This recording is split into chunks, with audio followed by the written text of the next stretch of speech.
당신을 체포합니다. 당신은 묵비권을 행사할 권리가 있으며 오후의 햇살이 나뭇잎 사이로 부서져 내리던 공원은 평화로웠습니다.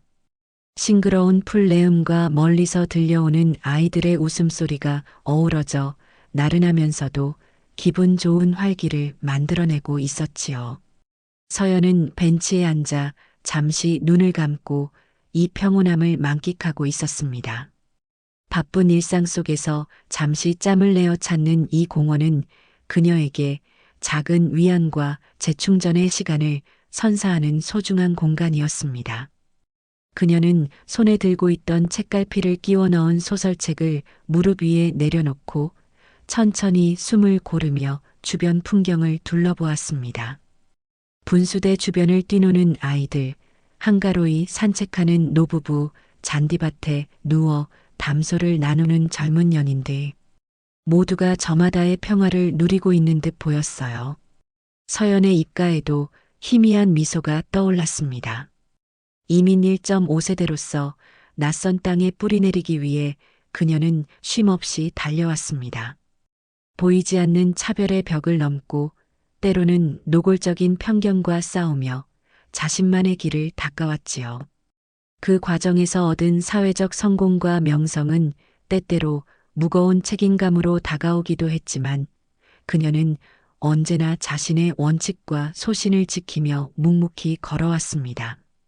이제는 제법 안정된 기반 위에서 자신의 삶을 꾸려나가고 있었고 지역사회에서도 지성과 강단을 겸비한 인물로 존경받고 있었습니다. 하지만 그녀는 여전히 이런 조용한 공원에서 홀로 사색에 잠기는 시간을 무엇보다 소중하게 여겼어요. 그것이 그녀가 세상의 소음 속에서 자신의 중심을 지키는 방식이었으니까요. 평온은 한순간에 산산조각 났습니다. 갑자기 나타난 2명의 제복 경찰이 망설임 없이 그녀가 앉은 벤치로 다가왔습니다. 그들의 구둣발 소리가 평화로운 공원의 정적을 깨뜨렸고 주변 사람들의 시선이 자연스럽게 그들에게로 향했습니다. 서연은 직감적으로 무언가 잘못되었음을 느꼈습니다. 그들의 눈빛에는 공무를 수행하는 자의 평범한 표정이 아니었습니다. 무언가 날카롭고 적대감마저 서려 있는 듯 했습니다. 서연 씨 맞습니까? 한 명의 경찰이 딱딱하게 물었습니다. 서연은 자리에서 천천히 일어나며 대답했습니다. 네, 맞습니다만 무슨 일로? 말이 끝나기도 전에 차가운 금속의 감촉이 그녀의 손목을 강하게 낚아챘습니다. 찰칵 하는 소리와 함께 수갑이 채워졌습니다. 눈 깜짝할 사이에 벌어진 일이었습니다. 서연은 놀라움과 당혹감에 숨을 들이켰습니다. 당신을 체포합니다. 당신은 묵비권을 행사할 권리가 있으며 미란다 원칙을 읊조리는 경찰의 목소리가 공원 안에 낮게 울려 퍼졌습니다.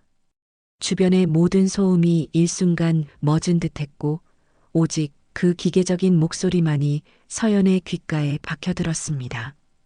공원에 있던 사람들의 시선이 일제히 그녀에게 쏟아졌습니다.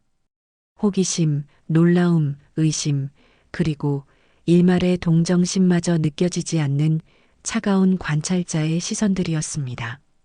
방금 전까지 누리던 평화는 온데간데없고 그녀는 순식간에 구경거리로 전락해버렸습니다. 옷이 벗겨진 채 광장에 내던져진 듯한 극심한 모멸감이 온몸을 휘감았습니다. 경찰들은 그녀의 양팔을 거칠게 잡아 일으켜 세웠습니다. 그녀가 들고 있던 책이 바닥으로 떨어져 펼쳐진 채 나뒹굴었습니다. 잠깐, 이게 무슨 짓입니까? 내가 뭘 잘못했는지 설명부터 하세요. 영장은 있습니까?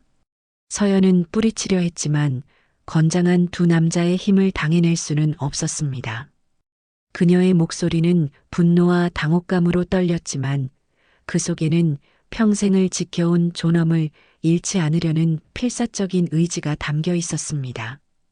그녀의 항변에 경찰 중 나이가 더 많아 보이는 권태로운 표정의 남자가 피식 웃으며 대꾸했습니다. 영장? 곧 구경하게 될 겁니다.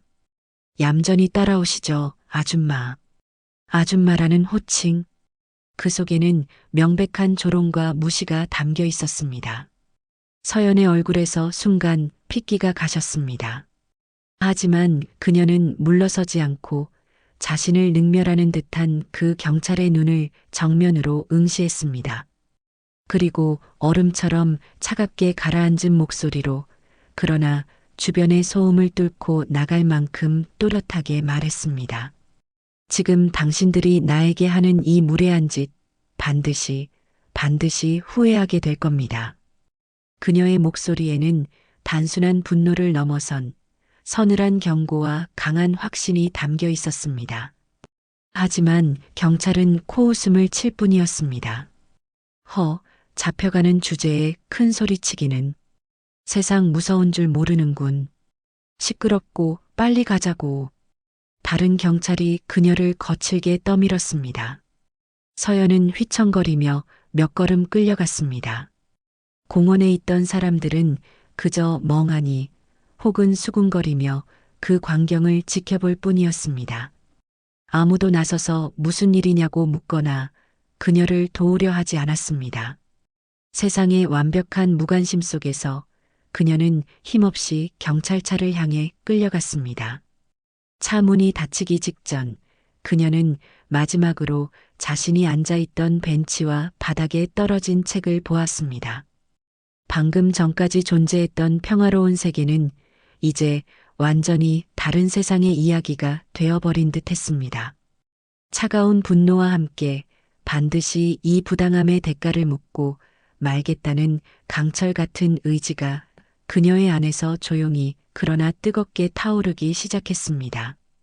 경찰차의 창문 너머로 멀어지는 공원의 풍경은 비현실적으로 고요해 보였습니다.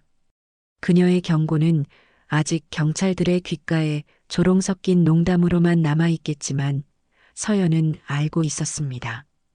그들이 후회하게 될 날은 반드시 오리라는 것을.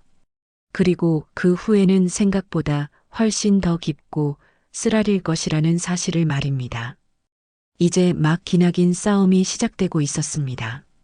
경찰차의 뒷좌석은 딱딱하고 비좁았습니다. 좌석 시트에서는 소독약 냄새와 함께 희미하게 누군가의 토사물 같은 역한 냄새가 섞여 올라왔지요. 서연은 창밖으로 빠르게 스쳐 지나가는 풍경들을 무표정하게 바라보았습니다. 방금 전 공원에서 겪었던 치욕적인 상황이 마치 악몽처럼 느껴졌지만 손목에 채워진 수갑의 차가운 감촉은 그것이 엄연한 현실임을 끊임없이 일깨워 주었습니다. 그녀는 깊게 숨을 들이쉬며 흐트러지려는 마음을 다잡으려 애썼습니다. 지금은 분노나 당혹감에 휩쓸릴 때가 아니었어요. 상황을 냉정하게 파악하고 앞으로 어떻게 대처해야 할지 생각해야 했습니다. 경찰서에 도착하자마자 그녀는 마치 화물짝처럼 거칠게 끌려 내려졌습니다. 복도를 지나는 동안 마주치는 경찰들의 시선은 무감각하거나 혹은 노골적인 호기심을 담고 있었습니다. 그 누구도 그녀에게 존중을 표하지 않았지요. 그녀는 이름, 주소, 생년월일 등 기본적인 인적 사항을 확인받은 뒤 사진 촬영과 지문 채취 절차를 거쳐야 했습니다. 판사로서 수없이 많은 피의자들이 거쳐 갔을 바로 그 절차를 이제 자신이 직접 겪고 있다는 사실이 참으로 아이러니하게 느껴졌습니다. 시스템의 거대한 톱니바퀴가 돌아가는 소리가 마치 자신의 살을 깎아내는 것처럼 섬뜩하게 들렸습니다. 마침내 배정된 곳은 차갑고 눅눅한 공기가 감도는 작은 유치장이었습니다. 좁은 공간 안에는 딱딱한 간이침대와 악취를 풍기는 변기가 전부였어요. 철창문이 쾅 닫히는 소리와 함께 그녀는 완벽하게 외부와 차단되었습니다. 서연은 잠시 벽에 기대어 서서 가만히 눈을 감았습니다. 자신이 법대 위에서 내렸던 수많은 판결들, 그 판결들로 인해 이곳에 갇혔을지도 모를 사람들의 얼굴이 떠올랐습니다. 법과 현실 사이의 간극, 시스템의 허점, 그리고 그 안에서 고통받는 개인들의 모습이 그 어느 때보다 생생하게 다가왔습니다. 그녀는 자신이 지금 겪고 있는 이 부당함이 어쩌면 이 시스템 자체의 구조적인 문제에서 비롯된 것일 수도 있다는 생각을 떨칠 수 없었습니다. 얼마나 시간이 흘렀을까? 철창문이 열리고 한 형사가 들어왔습니다. 그는 서연을 위아래로 훑어보더니 책상 앞에 놓인 의자를 발로 툭 차며 앉으라고 했습니다. 전형적인 신문실의 풍경이었지요. 형사는 서류 몇 장을 뒤적이더니 마치 모든 것을 다 안다는 듯한 표정으로 입을 열었습니다. 서연 씨, 그렇죠? 당신에게 묻고 싶은 게 몇 가지 있습니다. 솔직하게 대답하는 게 좋을 겁니다. 목소리에는 은근한 위협이 담겨 있었습니다. 서연은 말없이 형사를 응시했습니다. 지금 그녀에게 필요한 것은 감정적인 대응이 아니라 철저하게 법적인 권리를 행사하는 것이었습니다. 변호사를 선임할 권리가 있다고 들었습니다. 변호사가 입회하기 전까지는 어떤 질문에도 답변하지 않겠습니다. 서연의 단호하고 차분한 대답에 형사의 미간이 살짝 찌푸려졌습니다. 그는 잠시 서연을 노려보더니 이내 조롱 섞인 말투로 말했습니다. 아, 변호사? 이런 상황에 처한 사람들이 의뢰하는 말이지. 당신 같은 사람이 변호사를 부를 돈은 있고 명백한 인신공격이자 권리 침해였습니다. 서연은 그의 말을 무시하고 다시 한번 자신의 입장을 분명히 밝혔습니다. 묵비권을 행사하겠습니다. 변호사를 불러주십시오. 형사는 잠시 서연과 신경전을 벌이는 듯 침묵을 지키다가 결국 자리에서 일어섰습니다. 나가면서 그는 마치 혼잣말처럼 중얼거렸지요. 똑똑한 척하기는. 그래봤자 소용없을 텐데. 그가 나가고 다시 혼자가 되자 서연은 길게 숨을 내쉬었습니다. 짧은 신문 과정이었지만 그 안에서 그녀는 시스템의 오만함과 폭력성을 다시 한번 확인했습니다. 그들은 서연을 한 명의 인격체나 존중받아야 할 시민으로 대하는 것이 아니라 이미 유죄가 확정된 범죄자 혹은 귀찮은 골칫거리 정도로 취급하고 있었습니다. 과연 변호사가 온다고 해서 상황이 달라질까? 혹시 변호사마저 이 거대한 시스템의 일부로서 적당히 타협하고 자신을 압박하려 들지는 않을까? 온갖 불안한 생각들이 꼬리를 물고 이어졌습니다. 하지만 서연은 이내 마음을 다잡았습니다. 그녀는 이런 상황에 처한 평범한 시민들이 얼마나 무력하고 절망적일지를 생각했습니다. 법을 잘 알지 못하고 자신의 권리를 제대로 주장할 힘조차 없는 사람들은 이 거대한 시스템 앞에서 얼마나 쉽게 짓밟힐 수 있을까?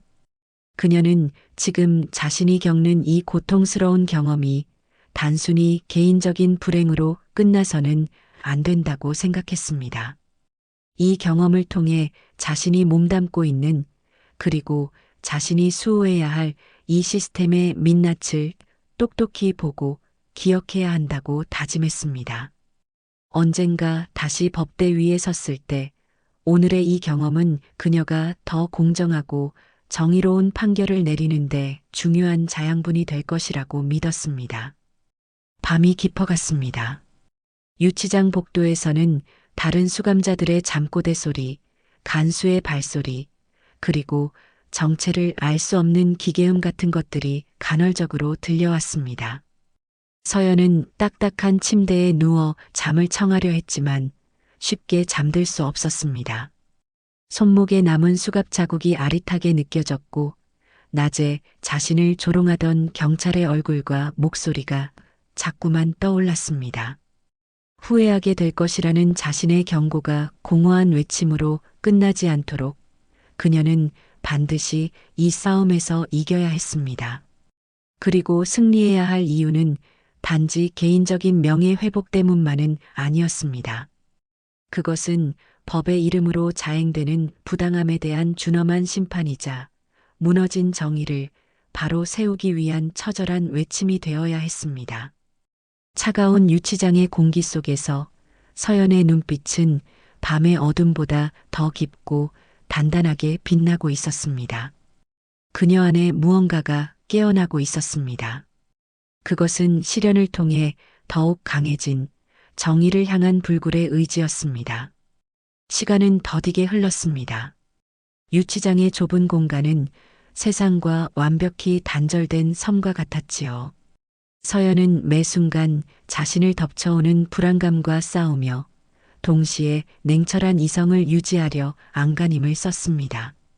그녀가 기댈 수 있는 것은 오직 자신의 강인한 정신력과 언젠가는 진실이 밝혀지리라는 희미한 믿음뿐이었습니다. 그리고 마침내 그녀가 기다리던 변호사가 찾아왔습니다. 변호사의 이름은 데이비드 그린. 서연과는 오래전 어떤 모임에서 알게 된 사이로 인권 문제에 관심이 많고 특히 공권력 남용과 관련된 사건에서 두각을 나타내는 인물이었습니다. 서연이 직접 연락할 수는 없었지만 그녀의 갑작스러운 체포 소식을 들은 지인이 수소문 끝에 그에게 연락을 취한 것이었지요. 데이비드는 면회실에서 만난 서연의 모습에 적잖이 놀란 듯 했습니다. 언론 보도를 통해 대략적인 상황은 알고 있었지만 직접 마주한 서연은 생각보다 훨씬 더 침착하고 단단해 보였습니다. 초췌한 기색이 역력했지만 그녀의 눈빛만은 흐트러짐 없이 깊고 강렬했습니다. 서연 씨, 우선 얼마나 놀라셨을지 괜찮으십니까?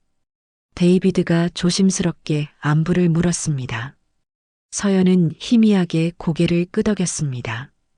괜찮다고 말할 수는 없겠지요. 하지만 무너지지는 않을 겁니다. 데이비드, 와줘서 고맙습니다. 당연히 와야지요. 이야기를 들었을 때 제 귀를 의심했습니다. 대체 어떻게 된 일입니까? 제가 도울 수 있는 모든 것을 하겠습니다. 서연은 자신이 체포되던 순간부터 지금까지 겪었던 일들을 차분하게 설명했습니다. 감정을 최대한 배제하고 사실관계와 자신이 느꼈던 부당함, 특히 경찰들의 명백한 절차 위반과 모욕적인 언행에 대해 상세히 이야기했지요. 그녀의 설명을 듣는 동안 데이비드의 표정은 점점 더 굳어졌습니다. 그는 직감적으로 이 사건이 단순한 실수나 오해가 아님을 느꼈습니다. 공원에서 체포했다고요? 명확한 혐의 내용 고지도, 영장 제시도 없이? 이건 명백한 불법 체포입니다. 특히 그 아줌마 발언과 경고를 무시한 태도는 용납할 수 없는 일입니다. 데이비드는 분노를 감추지 못했습니다. 저 역시 그렇게 생각합니다. 하지만 그들이 왜 이런 무리수를 두면서까지 나를 체포했는지 그 이유를 모르겠습니다. 혹시 제가 모르는 다른 혐의가 있는 걸까요? 제가 지금부터 그걸 알아봐야지요. 우선 경찰 측의 공식적인 사건 기록과 체포 보고서를 확보하고 검찰이 어떤 혐의를 적용할지 파악하는 것이 급선무입니다.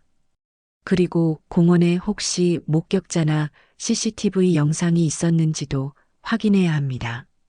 데이비드는 신속하게 움직이기 시작했습니다. 그는 경찰서와 검찰청을 오가며 관련 서류를 요청하고 사건 담당자들과 접촉을 시도했습니다. 하지만 과정은 예상보다 훨씬 더 험난했습니다.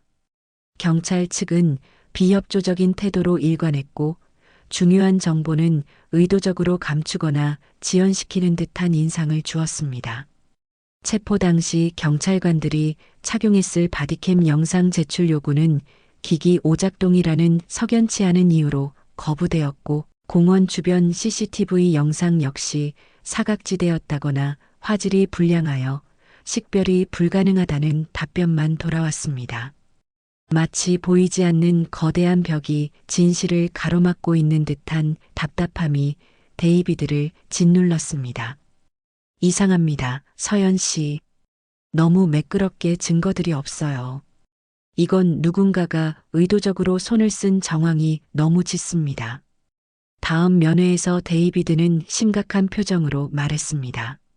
서연 씨를 체포했던 경찰관들의 과거 기록도 살펴봤는데 그다지 평판이 좋지 않더군요. 과잉 진압이나 증거 조작 의혹으로 조사를 받은 적도 있고요. 어쩌면 그들이 과거에 서연 씨와 어떤 악연이 있었던 건 아닐까요? 아니면 누군가의 사주를 받았거나. 서연은 데이비드의 말을 들으며 조용히 생각에 잠겼습니다. 그녀는 과거 자신이 관여했던 수많은 일들을 떠올렸습니다. 법과 원칙을 지키기 위해 때로는 기득권 세력과 맞서야 했고 그 과정에서 적지 않은 원망과 반감을 샀을 수도 있었습니다. 하지만 특정 인물이나 사건을 딱 집어내기는 어려웠지요. 글쎄요, 원한을 살 만한 일이 전혀 없었다고는 말 못하겠지만 이렇게 노골적인 방식으로 나를 공격할 만한 사람이 누군지는 짐작하기 어렵군요. 혹시 최근에 맡으셨던 일이나 진행 중이던 중요한 사안은 없었습니까? 누군가 당신의 발을 묶어두거나 사회적으로 매장시키려 했을 가능성도 배제할 수 없습니다. 서연은 잠시 망설였습니다. 그녀가 최근 비공식적으로 관심을 가지고 조사하던 사안이 하나 있긴 했습니다. 사회적으로 민감한 이슈와 관련된 것이라 극도로 조심스럽게 접근하고 있었지만 만약 그 정보가 외부로 새어나갔다면 그녀는 데이비드에게 그 사안에 대해서는 아직 말하지 않았습니다. 섣부른 추측은 오히려 혼란만 가중시킬 수 있었기 때문이지요. 대신 그녀는 다른 방향으로 데이비드의 주의를 환기시켰습니다. 데이비드, 체포 절차 자체의 위법성에 좀 더 집중해 보는 건 어떻겠습니까? 혐의 내용이 무엇이든 간에 체포 과정에서의 불법성이 명백하다면 그 자체만으로도 싸워볼 여지가 있지 않을까요? 특히 미란다. 원칙 고지 시점이나 영장 없는 체포의 적법성 요건 같은 부분들을요. 서연의 지적은 핵심을 찌르는 것이었습니다. 데이비드는 그녀의 냉철한 분석력에 다시 한번 감탄했습니다. 평범한 피의자라면 당혹감과 분노 속에서 놓치기 쉬운 부분이었지요. 맞습니다.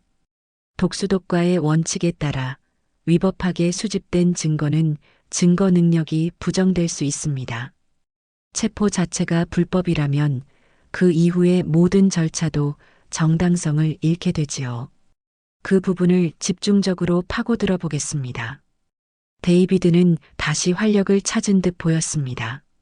그는 서연의 조언을 바탕으로 경찰의 체포 과정에서의 절차적 하자를 입증하는 데 주력하기로 했습니다. 그는 관련 법규와 판례들을 다시 꼼꼼히 검토하고 체포 당시 상황을 재구성하며 경찰 측 주장의 허점을 찾아내려 애썼습니다. 한편 유치장 안에서의 서연은 자신만의 방식으로 시간을 보내고 있었습니다. 그녀는 매일 정해진 시간에 일어나 가벼운 스트레칭을 하고 배급되는 식사를 거르지 않았습니다. 책을 읽을 수는 없었지만 눈을 감고 과거에 읽었던 책의 내용이나 경험했던 사건들을 떠올리며 끊임없이 사유했습니다. 그녀는 지금 자신이 처한 상황을 객관적으로 분석하고 앞으로 벌어질 수 있는 모든 가능성에 대해 치밀하게 대비하고 있었습니다. 또한 그녀는 유치장 내부의 다른 수감자들이나 교도관들의 행동을 주의 깊게 관찰했습니다. 그들의 대화, 표정, 관계 속에서 어쩌면 이 시스템의 또 다른 이면이나 사건의 실마리를 발견할 수 있을지도 모른다는 생각에서였지요. 그녀의 예리한 관찰력과 분석력은 이런 극한의 환경 속에서도 무뎌지지 않았습니다. 오히려 더욱 날카롭게 벼려지는 듯 했습니다. 시간이 흐를수록 서연과 데이비드는 보이지 않는 벽의 실체를 어렴풋이 느끼기 시작했습니다. 그것은 단순한 경찰의 비협조나 관료주의적인 태만함이 아니었습니다. 좀 더 교묘하고 조직적이며 어쩌면 더 높은 곳에서부터 비롯된 압력일지도 모른다는 의심이 짙어졌습니다. 하지만 그들은 포기하지 않았습니다.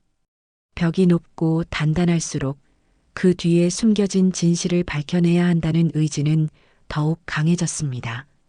서연은 차가운 유치장 바닥에 앉아 언젠가 다시 마주하게 될 세상과 그 세상 속에서 자신이 행해야 할 정의를 생각했습니다.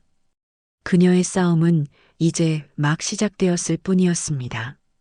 유치장의 밤은 낮보다 더 길고 깊었습니다. 철문이 닫히고 최소한의 조명만이 남겨진 공간 속에서 서연은 종종 깊은 사색에 잠기곤 했습니다. 낮 동안 애써 눌러왔던 감정들이 스멀스멀 피어오르기도 했고 잊고 지냈던 과거의 기억들이 선명하게 되살아나기도 했지요. 데이비드 변호사가 던졌던 질문, 과거에 당신과 악연이 있었던 사람은 없었습니까? 라는 말이 귓가에 맴돌았습니다. 그녀는 자신의 삶을 되짚어보며 현재의 이 부당한 상황이 어디에서부터 비롯되었을지 그 뿌리를 찾아 거슬러 올라가기 시작했습니다. 가장 먼저 떠오른 것은 몇 해 전 그녀가 깊이 관여했던 한 환경 문제였습니다. 지역의 유력 기업이 추진하던 대규모 개발 사업이 심각한 환경 파괴를 유발할 수 있다는 사실을 알게 된 서연은 주민들과 함께 반대 운동을 이끌었습니다. 당시 그녀는 개발의 부당함을 알리는 공청회에서 날카로운 논리로 기업 측의 허점을 파고들었고 언론 인터뷰를 통해 여론을 환기시키는 데 중요한 역할을 했습니다. 그 과정에서 기업 측으로부터 회유와 협박을 받기도 했지만 그녀는 끝까지 물러서지 않았지요. 결국 개발 계획은 축소되었지만 그 일로 인해 그녀는 해당 기업과 그와 결탁했던 일부 정치인들에게 단단히 미운 털이 박혔을 터였습니다. 어쩌면 그때의 앙금이 아직 남아 기회를 엿보던 그들이 이번 일을 꾸민 것일 수도 있다는 생각이 들었습니다. 그들은 충분히 그럴 만한 힘과 동기를 가지고 있었으니까요. 또 다른 기억의 편리는 그녀가 소수자 인권 문제에 목소리를 높였을 때의 일이었습니다. 이민자 커뮤니티 내에서 벌어진 부당한 노동 착취 사건을 접했을 때 그녀는 피해자들을 돕기 위해 발벗고 나섰습니다. 법률 자문을 제공하고 관련 기관에 문제를 제기하며 사회적 관심을 촉구했지요. 그녀의 노력으로 사건은 공론화되었고 가해자들은 법의 심판을 받게 되었습니다. 하지만 그 과정에서 그녀는 같은 민족끼리 왜 문제를 만드느냐는 일부 동포들의 비난과 질시를 받아야 했고 가해자 측으로부터는 쓸데없이 나선다는 협박성 발언을 듣기도 했습니다. 그때 그녀는 정의를 실현하는 길이 때로는 얼마나 외롭고 위험한 길인지를 절감했었습니다. 혹시 그때 원한을 품었던 누군가가 복수의 칼날을 갈고 있었던 것은 아닐까 하는 의심도 떨쳐버릴 수 없었습니다. 과거의 기억을 더듬어 갈수록 그녀가 지켜온 신념과 원칙들이 얼마나 많은 이들의 이해관계와 충돌해 왔는지가 명확해졌습니다. 그녀는 단지 옳음을 추구했을 뿐이지만 그 옳음은 누군가에게는 불편한 진실이었고 또 다른 누군가에게는 넘어서는 안 될 선이었습니다. 특히 그녀가 한국계 여성이라는 사실은 때때로 그녀의 행보를 더욱 눈엣 가시처럼 여기게 만드는 요인이 되기도 했습니다. 어떤 이들은 그녀의 성공을 시기했고 또 어떤 이들은 여성이, 그것도 소수 인종 출신이 감히 자신들의 영역을 침범한다고 생각하며 불쾌감을 드러내기도 했지요. 공식적인 자리에서는 점잖은 척했지만 뒤에서는 은밀하게 그녀를 폄훼하거나 고립시키려는 움직임이 있다는 것을 서연은 어렴풋이 느끼고 있었습니다. 어쩌면 이번 체포는 그동안 쌓여왔던 그 모든 반감과 적의가 한꺼번에 터져나온 결과물일지도 모른다는 불길한 예감이 들었습니다. 서연은 유치장 벽에 등을 기댄 채 눈을 감았습니다. 과거의 일들을 떠올리는 것은 때로는 고통스러운 과정이었습니다. 자신이 내렸던 결정들, 그로 인해 벌어졌던 결과들, 그리고 그 속에서 상처받거나 외면해야 했던 사람들의 얼굴이 스쳐 지나갔습니다. 후회되는 순간도 있었고 다른 선택을 했다면 어땠을까 하는 가정도 해보았습니다. 하지만 결국 그녀는 자신이 걸어온 길을 부정할 수는 없었습니다. 그녀는 언제나 자신이 옳다고 믿는 바를 위해 최선을 다했고 그 과정에서 얻은 상처와 교훈들이 지금의 자신을 만들었기 때문입니다. 중요한 것은 과거에 대한 후회가 아니라 과거로부터 현재의 위기를 헤쳐나갈 실마리를 찾는 것이었습니다. 그녀는 자신을 체포했던 경찰들의 얼굴과 태도를 다시 한번 떠올렸습니다. 그들의 과도한 확신과 노골적인 적대감. 그것은 단순히 직무 수행 중의 실수나 과잉 대응으로 보기에는 너무나 부자연스러웠습니다. 마치 짜여진 각본처럼 그들은 서연을 범죄자로 몰아가려는 분명한 의도를 가지고 있는 듯 보였습니다. 그렇다면 그 배우는 누구일까? 과거의 적들 중 하나일까? 아니면 전혀 예상치 못한 제3의 인물이나 세력일까? 서연은 흩어진 기억의 조각들을 맞추며 여러 가지 가설을 세워보았습니다. 기업의 사주? 정치적인 음모? 개인적인 원한? 아니면 경찰 내부의 부패 세력이 자신들의 비리를 덮기 위해 벌인 일? 어느 것 하나 확실한 증거는 없었지만 그녀는 직감적으로 이번 사건이 결코 단순하지 않다는 것을 느끼고 있었습니다. 과거의 경험들이 그녀에게 경고를 보내고 있는 듯 했습니다. 눈앞에 보이는 현상 너머에 숨겨진 진실을 보라고, 보이지 않는 손의 움직임을 읽어내라고 말입니다. 생각이 깊어질수록 머릿속은 복잡해졌지만 동시에 나아가야 할 방향은 더욱 명확해지는 듯 했습니다. 단순히 개인의 무죄를 입증하는 것을 넘어 이 사건의 배후에 숨겨진 진실을 파헤치고 공권력의 이름으로 자행된 부당함을 세상에 알려야 한다는 사명감이 그녀 안에서 더욱 커져갔습니다. 그것이 바로 과거의 경험들이 현재의 그녀에게 보내는 진정한 경고이자 앞으로 그녀가 감당해야 할 책임일지도 몰랐습니다. 서연은 자리에서 일어나 좁은 유치장 안을 천천히 걷기 시작했습니다. 차가운 콘크리트 벽에 둘러싸인 이 작은 공간은 역설적으로 그녀에게 가장 깊은 사유의 시간을 제공하고 있었습니다. 그녀는 더 이상 무력한 피해자가 아니었습니다. 그녀는 과거의 경험과 현재의 시련 속에서 더욱 단단해진 투사였고 보이지 않는 적들과 맞서 싸울 준비를 하고 있었습니다.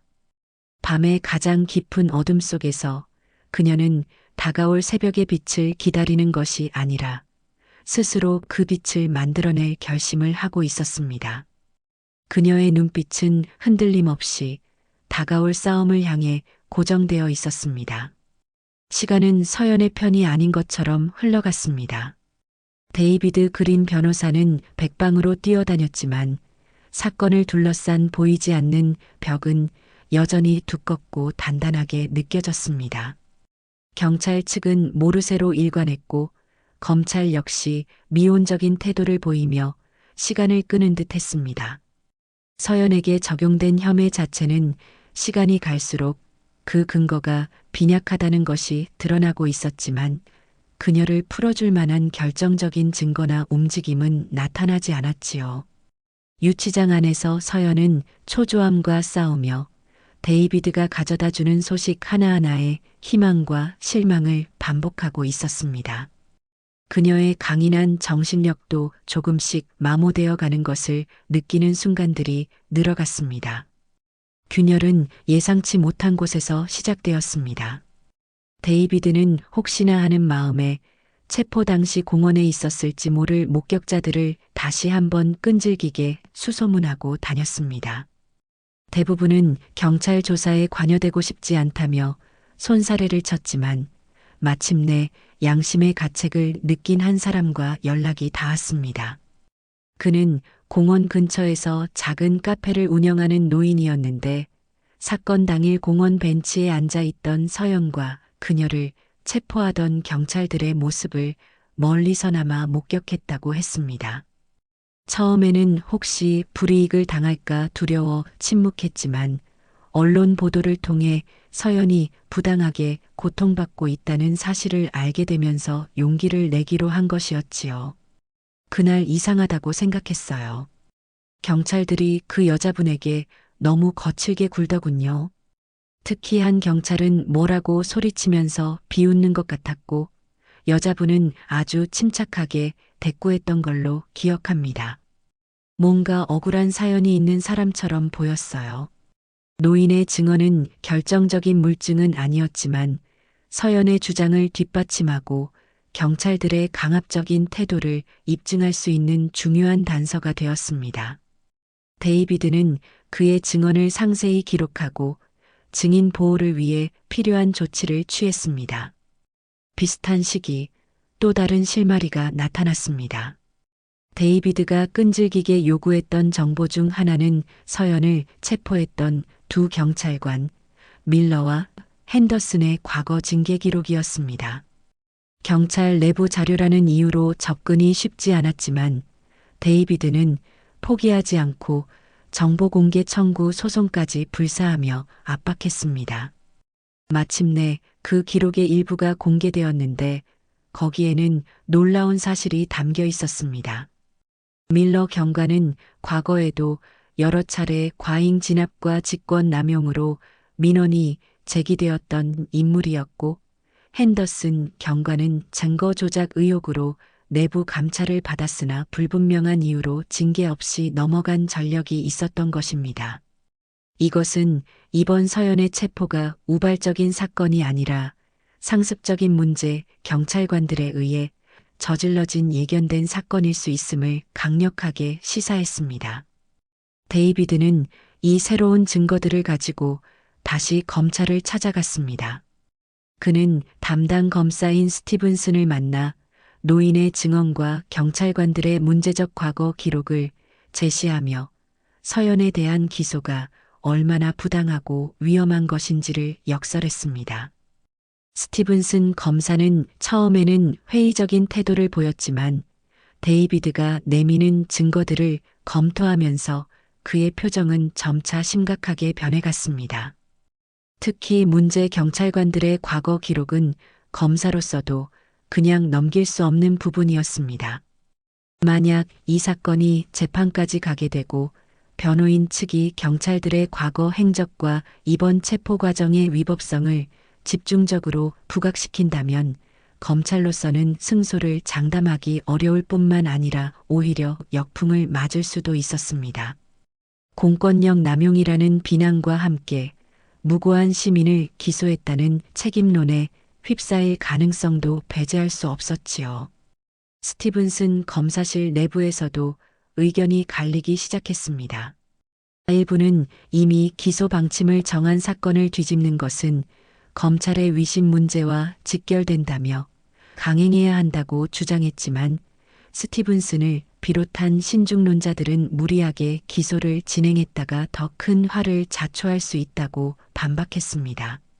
증거는 빈약하고 피의자는 사회적 명망이 있는 인물이며 변호인은 유능하고 집요했습니다.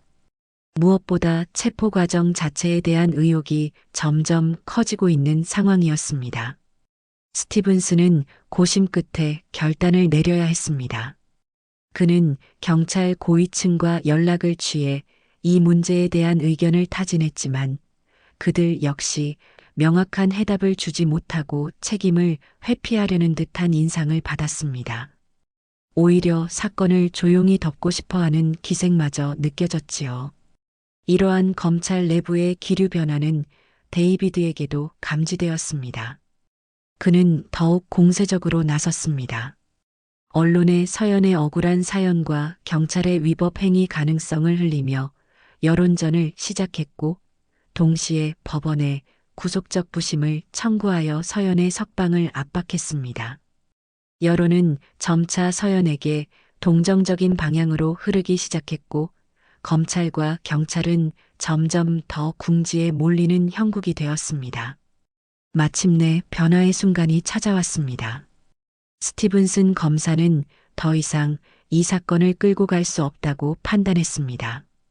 그는 서연에 대한 모든 혐의에 대해 증거 불충분으로 불기소 처분을 내리기로 결정했습니다. 그것은 검찰로서도 쉽지 않은 결정이었지만 최악의 상황을 피하기 위한 어쩔 수 없는 선택이었습니다. 그는 데이비드에게 연락하여 검찰의 결정을 통보했습니다. 데이비드는 떨리는 마음으로 서연에게 이 소식을 전했습니다. 유치장 면회실의 칸막이 너머로 데이비드는 서연의 눈을 바라보며 차분하게 말했습니다. 서연 씨, 좋은 소식이 있습니다. 검찰에서 불기소 결정을 내렸습니다. 곧 풀려나실 수 있습니다. 서연은 순간 숨을 멈췄습니다. 예상하지 못했던 것은 아니지만 막상 그 말을 직접 들으니 현실감이 느껴지지 않았습니다. 그녀의 눈시울이 뜨거워지는 것을 느꼈지만 눈물은 흘리지 않았습니다. 대신 그녀는 조용히 데이비드에게 물었습니다. 그럼 그 경찰들은 어떻게 되는 겁니까? 그녀의 목소리에는 아직 풀리지 않은 분노와 앞으로 시작될 또 다른 싸움에 대한 예고가 담겨 있었습니다. 데이비드는 그녀의 질문 의도를 알아차리고 대답했습니다. 검찰의 불기소 결정은 서연 씨의 혐의에 대한 것일 뿐 경찰들의 행위에 대한 면죄부는 아닙니다. 이제부터는 우리가 그들의 책임을 물을 차례입니다. 서연은 말없이 고개를 끄덕였습니다. 길고 어두웠던 터널의 끝이 보이는 듯 했지만 그녀는 아직 마음을 놓을 수 없었습니다. 이 부당한 시스템에 균열을 낸 것은 분명했지만 그 벽을 완전히 무너뜨리기 위해서는 아직 가야 할 길이 멀다는 것을 알고 있었습니다. 그녀는 곧 마주하게 될 자유의 공기를 생각했습니다. 그리고 그 자유 속에서 자신이 무엇을 해야 할지를 떠올렸습니다. 그녀의 눈빛은 어느 때보다 차갑고 명료하게 빛나고 있었습니다. 석방을 위한 법적 절차가 진행되는 동안 그녀는 이미 다음 싸움을 준비하고 있었습니다. 마침내 유치장의 두꺼운 철문이 열리고 서연은 세상 밖으로 걸어 나왔습니다. 며칠 만에 마주하는 바깥 공기는 감옥 안에 눅눅하고 탁한 공기와는 비교할 수 없을 만큼 신선했지만 동시에 낯설게 느껴졌습니다. 눈부신 햇살에 잠시 눈을 찡그린 그녀는 천천히 심호흡을 했습니다. 자유의 공기였지만 그 안에는 아직 해결되지 않은 문제들의 무게감이 함께 실려 있는 듯 했습니다. 경찰서 앞에는 데이비드 변호사와 그녀의 오랜 친구이자 조력자인 지니가 걱정스러운 얼굴로 그녀를 기다리고 있었습니다. 서연 씨, 고생 많으셨어요.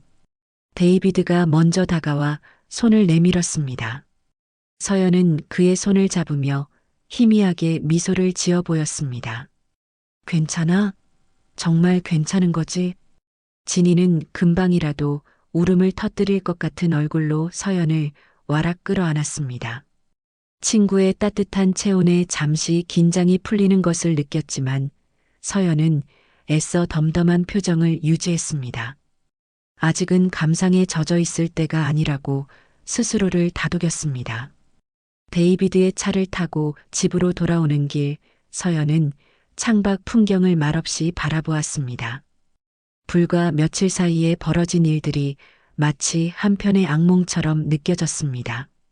평화롭던 공원에서의 오후 갑작스러운 체포, 경찰들의 조롱 섞인 목소리, 차가운 유치장 바닥에 감촉 그 모든 기억들이 파편처럼 떠올라 그녀를 괴롭혔습니다. 자유를 되찾았다는 안도감보다는 깊은 상처와 분노, 그리고 앞으로 감당해야 할 일들에 대한 무거운 책임감이 그녀의 마음을 더 크게 짓눌렀습니다. 집에 도착했지만 익숙한 공간은 어딘가 모르게 낯설게 느껴졌습니다. 현관문을 열고 들어서는 순간 체포되던 날의 혼란스러웠던 상황이 다시 떠올라 잠시 현기증을 느끼기도 했습니다. 진이는 서연을 부축하며 걱정스럽게 물었지만 서연은 괜찮다며 손을 내저었습니다. 그녀에게 지금 가장 필요한 것은 혼자만의 시간이었습니다. 데이비드와 진이는 그녀의 상태를 염려하면서도 그녀의 뜻을 존중하여 자리를 떠났습니다. 홀로 남겨진 서연은 소파에 깊숙이 몸을 묻었습니다. 온몸의 긴장이 한꺼번에 풀리면서 극심한 피로감이 몰려왔습니다. 며칠 동안 제대로 잠을 자지 못했고 신경은 극도로 날카로워져 있었습니다. 그녀는 눈을 감고 잠시 휴식을 취하려 했지만 머릿속은 여전히 복잡한 생각들로 가득 차 있었습니다. 자신을 체포했던 경찰관들의 얼굴, 그들의 오만하고 비웃음 가득했던 표정, 그리고 후회하게 될 겁니다라고 내뱉었던 자신의 목소리가 생생하게 되살아났습니다. 분노가 다시 치밀어 올랐지만 이제 그 분노는 뜨겁게 타오르기보다는 차갑고 단단하게 응축되어 가는 듯 했습니다. 며칠간 서연은 외부와의 접촉을 최소화하며 심신을 추스르는데 집중했습니다. 언론에서는 그녀의 불기소 결정 소식을 비중 있게 다루었지만 검찰이나 경찰 측의 공식적인 사과는 없었습니다. 증거 불충분이라는 애매한 표현 뒤에 숨어 자신들의 과오를 인정하지 않으려는 듯한 태도였지요. 일부 언론에서는 여전히 의혹을 제기하거나 그녀의 과거 행적을 들추며 가십거리를 만들려는 시도도 있었습니다. 인터넷 댓글창에는 그녀를 응원하는 목소리도 있었지만 여전히 그녀를 비난하거나 조롱하는 악의적인 글들도 넘쳐났습니다. 서연은 이런 외부의 소음들에 애써 거리를 두려 노력했습니다. 지금 그녀에게 중요한 것은 세상의 평가가 아니라 앞으로 자신이 무엇을 해야 하는가에 대한 답을 찾는 것이었습니다. 시간이 조금 흐르고 어느 정도 기력을 회복한 서연은 데이비드에게 연락했습니다. 그녀는 더 이상 망설일 필요가 없다고 판단했습니다. 데이비드, 이제 시작해야 할 것 같습니다. 카페에서 마주 앉은 데이비드에게 서연이 차분하지만 단호한 어조로 말했습니다. 데이비드는 그녀의 눈빛에서 결연한 의지를 읽고 고개를 끄덕였습니다. 저도 그렇게 생각합니다. 서연 씨. 어떤 방향으로 진행하기를 원하십니까? 민사소송을 통해 손해배상을 청구할 수도 있고 형사고발을 통해 그들의 법적 책임을 물을 수도 있습니다. 물론 두 가지를 동시에 진행할 수도 있고요. 서연은 잠시 창밖을 바라보며 생각에 잠겼습니다. 돈은 중요하지 않았습니다. 그녀가 원하는 것은 단순한 보상이 아니었습니다. 그녀는 자신에게 가해졌던 부당한 공권력의 폭력이 법의 이름으로 단죄받는 것을 보고 싶었습니다. 그리고 이 사건을 통해 다시는 자신과 같은 억울한 피해자가 나오지 않도록 시스템에 경종을 울리고 싶었습니다. 형사고발을 진행하고 싶습니다. 밀러와 핸더슨 경관 개인뿐만 아니라 그들의 불법 행위를 알고도 묵인했거나 방조했을 가능성이 있는 지휘 책임자까지 포함해서요. 직권 남용, 불법 체포 및 감금, 그리고 가능하다면 허위 공문서 작성이나 증거 조작 혐의까지 적용할 수 있는지 검토해 주십시오. 그녀의 요구는 명확하고 구체적이었습니다. 데이비드는 잠시 놀란 표정을 지었지만 이내 진지한 얼굴로 대답했습니다. 알겠습니다. 쉬운 싸움은 아닐 겁니다. 경찰 조직 전체를 상대로 싸워야 할 수도 있습니다. 엄청난 시간과 에너지, 그리고 비용이 소요될 것이고 그 과정에서 서연 씨는 또다시 힘든 시간을 겪게 될 수도 있습니다. 괜찮으시겠습니까? 서연은 흔들림 없는 눈빛으로 데이비드를 바라보며 말했습니다. 괜찮지 않다는 것을 압니다. 하지만 해야만 하는 일입니다. 이것은 저 개인만을 위한 싸움이 아닙니다. 우리가 지금 침묵한다면 그들은 앞으로도 계속해서 같은 잘못을 반복할 것입니다. 누군가는 나서서 그 고리를 끊어야 합니다. 그녀의 목소리에는 비장함마저 서려 있었습니다. 데이비드는 더 이상 묻지 않았습니다. 그는 서연의 굳은 결의를 확인했고 이제 변호사로서 그녀의 의지를 실현시키기 위해 최선을 다할 뿐이었습니다. 그날 이후 서연과 데이비드는 본격적인 법적 대응 준비에 착수했습니다. 서연은 자신이 겪었던 모든 일들을 시간 순서대로 상세하게 기록하고 기억나는 모든 대화와 상황들을 구체적으로 진술했습니다.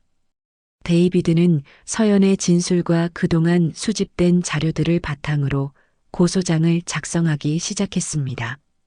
또한 체포 당시 현장에 있었던 목격자들을 다시 접촉하고 경찰 내부의 비리나 부조리에 대해 알고 있을 만한 사람들을 조심스럽게 탐문하며 추가적인 증거 확보에 나섰습니다. 이 모든 과정은 철저하게 비밀리에 진행되었습니다. 서연은 자신의 신분이 노출되지 않도록 최대한 조심하며 외부 활동을 자제했습니다. 그녀는 마치 폭풍 전야의 고요함 속에서 거대한 싸움을 준비하는 장수처럼 침착하고 치밀하게 움직였습니다. 유치장에서 느꼈던 무력감과 분노는 이제 차가운 결단력과 예리한 전략으로 변모해 있었습니다. 그녀는 알고 있었습니다. 이 싸움의 끝에서 기다리고 있는 것이 무엇이든 자신은 피하지 않고 정면으로 맞서리라는 것을. 그리고 그 싸움의 최종 무대는 바로 그녀가 가장 잘 아는 곳, 법정이 될 것이라는 사실 또한 예감하고 있었습니다. 자유를 되찾았지만 진짜 싸움은 이제부터 시작이었습니다. 그녀는 고요히 그러나 단호하게 그 시작을 준비하고 있었습니다. 시간은 다시 서연과 데이비드의 편에서 흐르기 시작했습니다. 불기소 결정으로 서연이 풀려나면서 공세와 수세의 위치가 뒤바뀐 것이지요. 이제 그들은 더 이상 방어하는 입장이 아니라 정의를 요구하며 공세를 취하는 입장이 되었습니다. 서연의 집 거실은 어느새 임시작전 본부처럼 변해 있었습니다. 커다란 테이블 위에는 사건 관련 서류들이 산더미처럼 쌓여갔고 벽에는 사건의 타임라인과 인물관계도 증거 목록 등이 복잡하게 붙어 있었지요. 서연과 데이비드는 밤낮을 가리지 않고 증거를 분석하고 법리를 검토하며 최선의 전략을 수립하는 데 몰두했습니다. 데이비드는 그야말로 동분서주했습니다. 그는 서연을 체포했던 밀러와 핸더슨 경관의 과거 행적을 더욱 깊숙이 파고들었습니다. 공식적인 징계 기록 외에도 그들에게 피해를 입었거나 부당한 대우를 받았던 사람들을 찾아 나섰습니다. 처음에는 대부분 경찰을 상대로 증언하기를 꺼렸지만 데이비드의 끈질긴 설득과 서연의 사건이 알려지면서 용기를 내는 사람들이 하나둘 나타나기 시작했습니다. 과거 밀러 경관에게 과잉 진압을 당해 부상을 입었던 청년 핸더슨 경관의 회유와 압박으로 허위 진술을 할 뻔했던 노점상 주인, 그들의 비협조적이고 고압적인 태도 때문에 정당한 권리를 침해받았던 시민들의 증언이 속속 확보되었습니다. 이것은 밀러와 핸더슨의 위법 행위가 이번 사건에만 국한된 것이 아니라 상습적이고 고질적인 문제였음을 입증하는 강력한 증거가 되었습니다. 또한 데이비드는 경찰 행정 및 절차 전문가의 도움을 받아 서연 체포 당시 경찰의 행위가 얼마나 많은 규정을 위반했는지를 상세하게 분석했습니다. 영장 없는 체포의 예외 요건 불충족, 미란다 원칙 고지 시점 및 방식의 부적절성, 피의자 권리 고지 미흡, 체포 과정에서의 과도한 물리력 사용, 그리고 무엇보다 바디캠 영상의 의문스러운 부재까지. 전문가의 의견서는 경찰의 행위가 단순한 실수를 넘어 명백한 불법 행위임을 명확히 지적하고 있었습니다. 서연 역시 이 모든 과정에 깊숙이 관여했습니다. 그녀는 데이비드가 가져온 자료들을 꼼꼼히 검토하며 날카로운 질문을 던졌고, 때로는 데이비드조차 미처 생각하지 못했던 법리적 쟁점이나 전략적 포인트를 짚어내곤 했습니다. 예를 들어, 그녀는 경찰 내부의 감사 시스템이 제대로 작동하지 않았다는 점을 부각시켜 조직 전체의 책임 문제를 거론할 수 있음을 시사했고, 밀러와 핸더슨의 과거 행적이 단순한 성향의 문제가 아니라 패턴화된 범죄 행위에 가깝다는 점을 법리적으로 구성하는 방안을 제시하기도 했습니다. 그녀의 깊이 있는 통찰력과 치밀함에 데이비드는 여러 번 감탄했습니다. 그녀가 법률 분야에 상당한 조예가 있다는 것은 알고 있었지만, 마치 노련한 검사나 판사처럼 사건 전체를 조망하고 핵심을 꿰뚫어 보는 능력은 그 이상이었습니다. 그는 속으로 서연 씨는 정말 대단한 사람이야. 이런 사람이 왜 그런 험한 일을 겪어야 했는지라고 생각하며 안타까움과 존경심을 동시에 느꼈습니다. 물론 그는 서연의 진짜 신분에 대해서는 꿈에도 생각하지 못했지요. 그들이 이렇게 치밀하게 증거를 쌓아가는 동안 밀러와 핸더슨 측도 가만히 있지는 않았습니다. 그들은 경찰 노조의 지원을 받는 강력한 변호인단을 꾸려 반격에 나섰습니다. 서연이 불기소 처분을 받은 것은 증거 불충분일 뿐 무죄가 입증된 것은 아니며, 오히려 서연이 개인적인 원한으로 무고한 경찰관들을 음해하고 있다는 식으로 언론 플레이를 시도했습니다. 또한 데이비드가 접촉했던 증인들에게 압력을 행사하거나 회유하려는 움직임도 포착되었습니다. 심지어 서연의 집 주변을 의심스러운 차량이 맴돌거나 밤늦게 협박성 전화가 걸려오는 일도 있었습니다. 이런 방해 공작은 서연과 데이비드를 더욱 분노하게 만들었지만 동시에 그들의 결의를 더욱 굳건하게 만들었습니다. 서연은 조금도 위축되지 않았습니다. 오히려 상대방이 이렇게 비열한 방식으로 나온다는 것 자체가 그들이 얼마나 다급하고 불안한 상황에 처해 있는지를 반증하는 것이라고 생각했지요.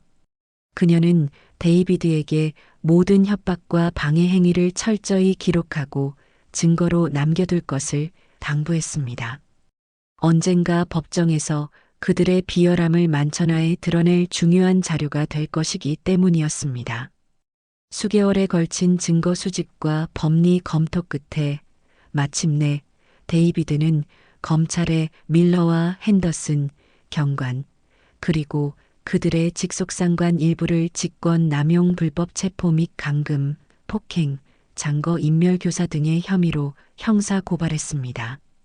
고발장에는 그동안 수집된 방대한 증거 자료와 상세한 법률 검토 의견서가 첨부되었습니다. 이제 공은 다시 검찰에게로 넘어갔습니다. 사건을 배당받은 검사는 신중하게 고발장과 증거들을 검토했습니다. 처음 서연을 불기소 처분했던 스티븐슨 검사는 아니었지만 그 역시 이 사건이 가지는 무게감과 파장을 잘 알고 있었습니다. 데이비드가 제출한 증거들은 매우 구체적이고 설득력이 있었으며, 특히 여러 피해자들의 일관된 증언과 전문가 의견서는 경찰관들의 혐의를 입증하기에 충분해 보였습니다. 반면 경찰 측의 주장은 설득력이 부족했고, 오히려 사건을 덮으려 했던 정황들만 속속 드러나고 있었습니다. 검찰로서도 더 이상 경찰의 편을 들어주기 어려운 상황이었습니다. 만약 이번에도 기소를 망설인다면 검찰 역시 공권력 남용을 방조했다는 비난을 피할 수 없을 터였습니다. 결국 검찰은 밀러와 핸더슨 경관을 기소하기로 결정했습니다. 직속상간에 대해서는 증거 부족을 이유로 기소 대상에서 제외했지만 주범격인 두 경찰관을 법정에 세우기로 한 것만으로도 큰 진전이었습니다. 기소 결정 소식이 알려지자 언론은 다시 한번 이 사건을 대서특필했습니다. 체포되었던 시민, 경찰을 법정에 세우다 공권력 남용에 대한 정의의 심판 시작되나 와 같은 헤드라인들이 신문지면을 장식했습니다. 사건은 지방법원의 형사재판부로 배당되었습니다.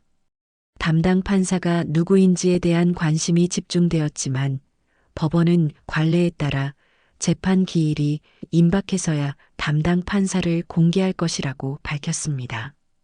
데이비드와 서연은 어떤 판사가 배정될지 예의주시하면서도 누가 되든 공정한 재판을 받을 수 있도록 만반의 준비를 다했습니다. 피고인 측 변호인단은 재판부 기피 신청을 할 수도 있다는 소문이 돌았지만 아직 구체적인 움직임은 없었습니다. 재판 기일이 다가올수록 서연은 더욱 차분해졌습니다. 그녀는 사건 기록을 읽고 또 읽으며 모든 사실관계와 증거들을 머릿속에 완벽하게 정리했습니다. 때로는 새벽까지 잠들지 못하고 법정에서의 상황을 미리 시뮬레이션해 보기도 했습니다. 그녀는 자신이 원고나 증인이 아니라 마치 이 재판을 주재하는 사람처럼 사건 전체를 객관적으로 조망하고 있었습니다. 그녀는 이 재판이 단순히 가해자들을 처벌하는 것을 넘어 우리 사회의 정의와 공정성이라는 가치가 아직 살아있음을 보여주는 중요한 계기가 되기를 바랐습니다. 재판을 며칠 앞둔 어느 날 저녁, 서연은 홀로 집 근처의 작은 공원을 찾았습니다. 모든 사건이 시작되었던 바로 그곳이었습니다.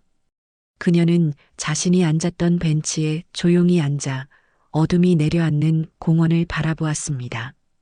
불과 몇 달 전 이곳에서 겪었던 끔찍한 모멸감과 절망감이 다시 떠올랐지만 이제 그녀의 마음속에는 두려움 대신 고요한 투지만이 남아 있었습니다. 그녀는 손을 들어 밤하늘을 올려다보았습니다. 수많은 별들이 어둠 속에서 빛나고 있었습니다. 그녀는 생각했습니다. 아무리 깊은 어둠이라도 결국 작은 빛들을 완전히 삼킬 수는 없다고. 그리고 자신은 이제 그 작은 빛들 중 하나가 되어 정의라는 이름의 새벽을 밝히는 일에 기꺼이 동참하리라고. 심판의 문턱에서 그녀는 두렵지 않았습니다. 오히려 오랫동안 기다려왔던 순간이 마침내 다가왔다는 생각에 가슴 깊은 곳에서부터 뜨거운 용기가 솟아오르는 것을 느꼈습니다. 그녀는 조용히 자리에서 일어나 곧 다가올 격전지를 향해 흔들림 없는 발걸음을 내디뎠습니다. 재판 당일 법정 안은 이른 시간부터 방청객들과 취재진들로 가득 차 숨막힐 듯한 긴장감이 감돌았습니다. 사람들의 수군거림, 카메라 셔터 소리, 그리고 알 수 없는 기대와 불안감이 뒤섞인 공기가 무겁게 법정 전체를 짓누르고 있었지요. 피고인석에는 말끔하게 정복을 차려입었지만 불안한 기색이 역력한 밀러와 핸더슨 경관이 변호인들과 함께 앉아 있었습니다. 그들의 얼굴에는 과거 서연 앞에서 보였던 오만함 대신 초조함과 일말의 두려움 같은 것이 스쳐 지나갔습니다. 검사석에는 이 사건의 기소를 결정했던 검사와 그의 팀원들이 굳은 표정으로 서류를 검토하고 있었고 맞은편 변호인석에는 데이비드 그린 변호사가 서연의 곁을 지키듯 앉아 있었습니다. 서연은 오늘 고소인이자 가장 중요한 증인으로 이 자리에 참석한 것이었지요. 그녀는 꼿꼿한 자세로 앞을 응시하고 있었는데 그 표정은 놀라울 정도로 차분하고 침착해 보였습니다. 마치 거대한 폭풍의 눈 한가운데 있는 사람처럼 그녀를 둘러싼 소란과 긴장감 속에서도 그녀 자신은 완벽한 평정을 유지하고 있는 듯 했습니다. 재판 시작 시간이 임박하자 법정의 모든 소음이 거짓말처럼 잦아들었습니다. 장례 정리 요원에 모두 자리에서 일어나 주십시오라는 안내와 함께 법정 뒤쪽 문이 열리고 마침내 판사가 입장했습니다. 모두의 시선이 그 문으로 집중되었습니다. 검은색 법복을 입은 판사는 무표정한 얼굴로 천천히 걸어 나와 법대 위로 올라섰습니다. 판사의 얼굴은 아직 잘 보이지 않았습니다. 법복의 무게 때문인지 혹은 의도적인 연출인지 판사는 약간 고개를 숙인 채 자리에 앉았습니다. 법정 안의 모든 사람들은 숨을 죽이고 판사가 입을 열기를 기다렸습니다. 판사는 자리에 앉아 잠시 서류를 살피는 듯 하더니 이내 천천히 고개를 들었습니다. 그리고 법정 전체를 둘러보았습니다. 그 순간 피고인석에 앉아있던 밀러와 핸더슨 경관의 얼굴이 하얗게 질리며 얼어붙었습니다. 그들의 눈은 믿을 수 없다는 듯이 커졌고 입은 무언가 말을 하려는 듯 살짝 벌어졌지만 아무 소리도 나오지 않았습니다. 방청석에서도 여기저기서 낮은 탄성과 함께 술렁거림이 일기 시작했습니다. 검사석의 검사들도 심지어 데이비드 그린 변호사조차도 놀라움을 금치 못하는 표정이었습니다. 법대 위에 앉아 그들을 내려다보고 있는 판사는 바로 서연이었습니다.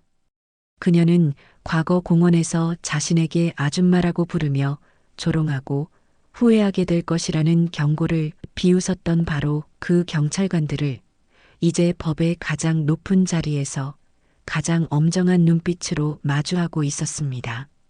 서연의 얼굴에는 어떤 감정도 드러나지 않았습니다.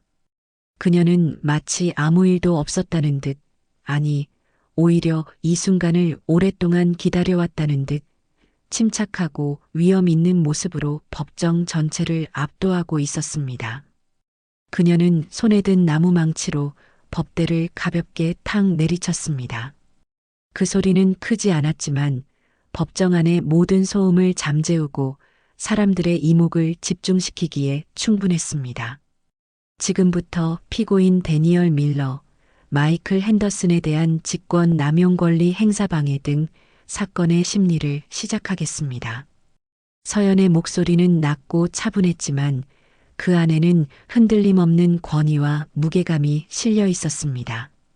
그녀의 목소리가 법정 안에 울려 퍼지는 순간 밀러와 핸더슨은 자신들이 얼마나 끔찍한 실수를 저질렀는지를, 그리고 서연의 경고가 얼마나 무서운 현실이 되었는지를 뼈저리게 깨달았습니다. 후회라는 단어로는 차마 표현할 수 없는 절망과 공포가 그들의 온몸을 휘감았습니다. 재판은 서연의 엄격하고 공정한 진행 아래 일사천리로 진행되었습니다. 검찰은 준비된 증거들을 차례대로 제시하며 밀러와 핸더슨의 범죄 혐의를 조목조목 입증해 나갔습니다. 공원 카페 주인 노인의 증언, 다른 피해자들의 눈물 어린 진술, 경찰 절차 전문가의 분석, 그리고 결정적으로 뒤늦게 복구된 바디캠 영상의 일부가 공개되자 피고인 측은 더 이상 변명하기 어려운 상황에 몰렸습니다. 특히 영상 속에는 서연에게 모욕적인 발언을 하며 강압적으로 체포하는 장면과 체포 이후 두 사람이 증거인멸을 공모하는 듯한 대화 내용까지 담겨 있어 법정은 큰 충격에 휩싸였습니다. 피고인 측 변호인단은 서연 판사의 재판부 기피 신청을 해야 하는 것이 아니냐며 내부적으로 격론을 벌였지만 이미 재판이 시작된 상황에서 명분도 실리도 없다고 판단하여 포기한 듯 보였습니다. 그들은 대신 피고인들의 행위가 일부 부적절했을지는 몰라도 범죄에 해당할 정도는 아니었으며 공무 수행 중에 불가피한 상황이었다고 주장하며 선처를 호소했습니다. 밀러와 핸더슨은 최후 진술에서 떨리는 목소리로 반성하는 척했지만 그들의 눈빛에서는 진정한 뉘우침을 찾아보기 어려웠습니다. 서연은 이 모든 과정을 지극히 냉철하고 침착하게 지켜보았습니다.